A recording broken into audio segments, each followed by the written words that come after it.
Hello everyone, today let's see how to make sprouted mung bean curry.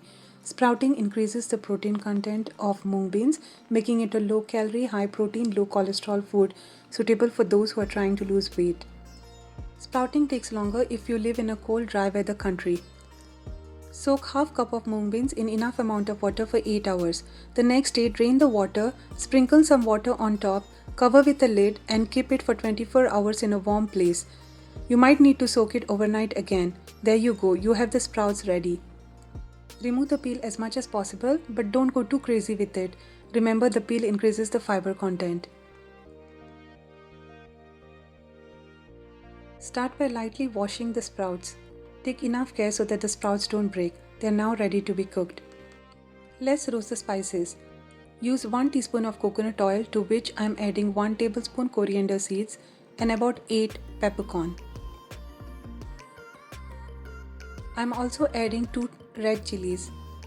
Roast it low and slow on medium flame.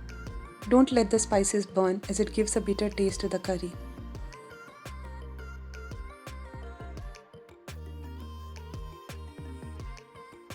Set it aside to cool. Bring 1.5 cups of water to boil. I am also adding salt and 2 green chilies. Cover with a lid. When the water starts boiling, add the sprouts. Give it a light stir so as not to break the sprouts.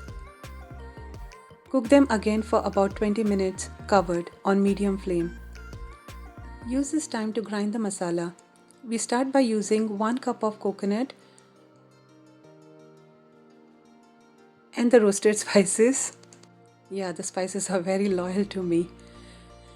About 1 teaspoon of tamarind pulp, half teaspoon of turmeric powder, 2 teaspoons of jaggery and enough amount of water. You might see that I'm using warm water here. That's because I'm using frozen thawed coconut. Our masala is now ready. Let's check on the beans. The beans are perfectly cooked. Yay! Add the ground masala to the beans. You also add water swirled around the mixie jar and give it a good stir.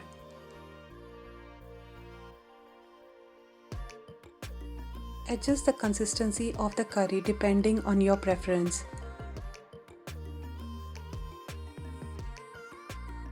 Bring the curry to a boil. I am also adding about 2 pieces of kokum. This is purely optional but gives the curry a good taste. This is also a good time to taste and adjust the seasoning if needed. For the tadka, I am using 2 teaspoons of coconut oil, 1/4 teaspoon hing, 1 teaspoon of mustard seeds, and about 4 to 5 curry leaves. Let it splutter. Pour the tadka over the curry. Keep it covered for a minute, after which you can sprinkle some coriander leaves on top of it. Our curry is now ready. This curry goes very well with rice, roti, puris, or even rice vadas.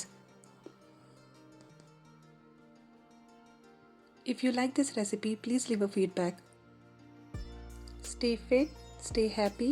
Until next time, take care.